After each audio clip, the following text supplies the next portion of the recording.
Hello, everyone.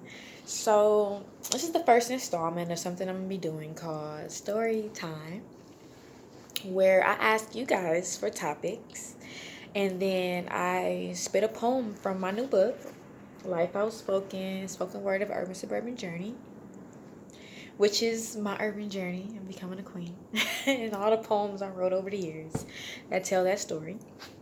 But today, the topic is parenting. That is a topic that I chose. And for those of you who don't know, I'm a single mom, or I have been the majority of my son's life. And so that's what a lot of my poems are about. So I'm going to read to you two poems today, and I put the timestamps in the description. So if you don't want to listen to both, you don't have to.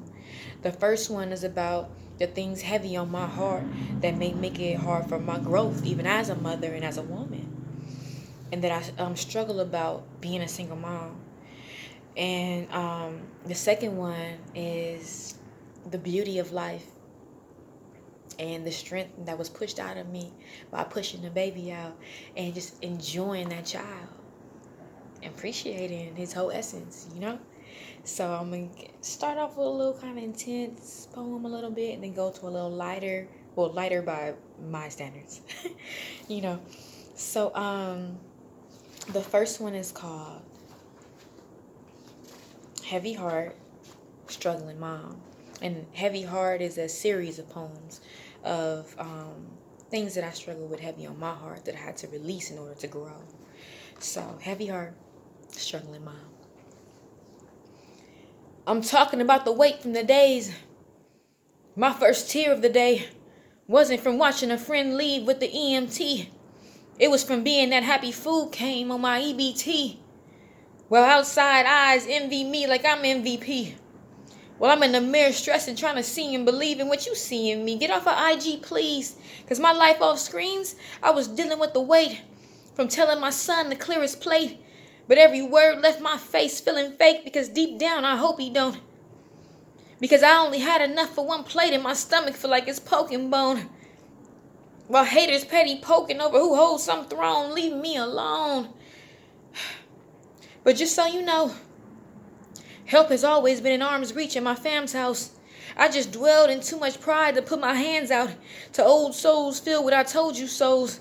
Plus, I'm well aware we're all our worst enemy. So I'm not looking for that single mother's sympathy.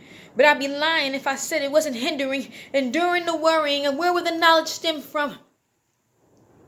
Raising a man when I've never been one.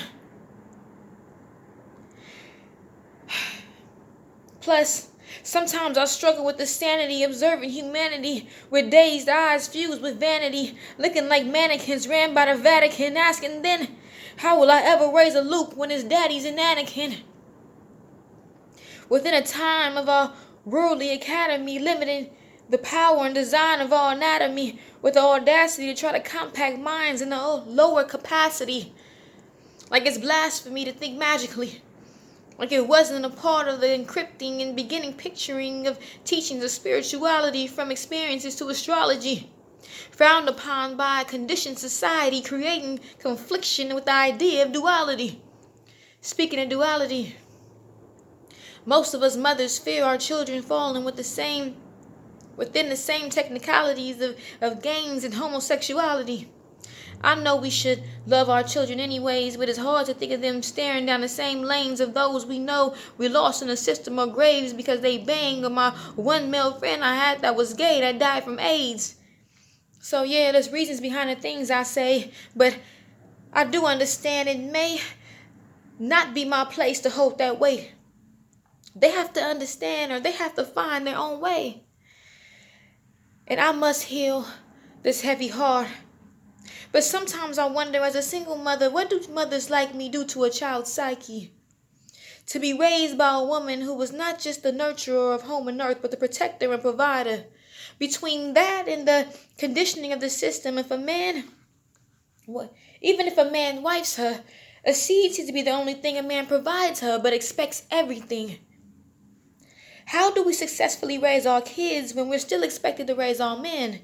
And then man gets mad at woman for pulling up her pants when that's just a uniform for the position where she stands. I don't understand, man.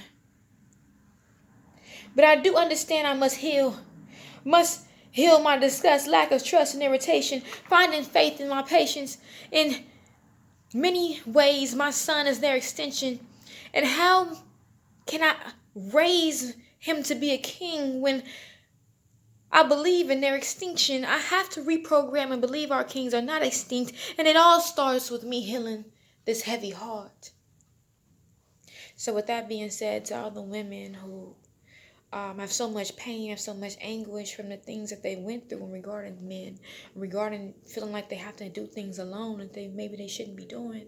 And I'm dealing with people who don't want to grow up and want to put all the weight on them. This is not for the men who may just be struggling for the time being and just need somebody to be solid and have their back and be behind them and not remind them of their flaws and their struggles. I feel that. I understand that, but that's a difference in the two different types of men. So understand what I'm talking about when I say what I say. So to the women who are doing it on their own, it's okay, mama. It's okay, queen. You got this. You got this. And you'll continue to strive. You'll continue to grow. And there are great men that were raised by single mothers. So they still have a chance. Don't be too hard on yourself. Okay?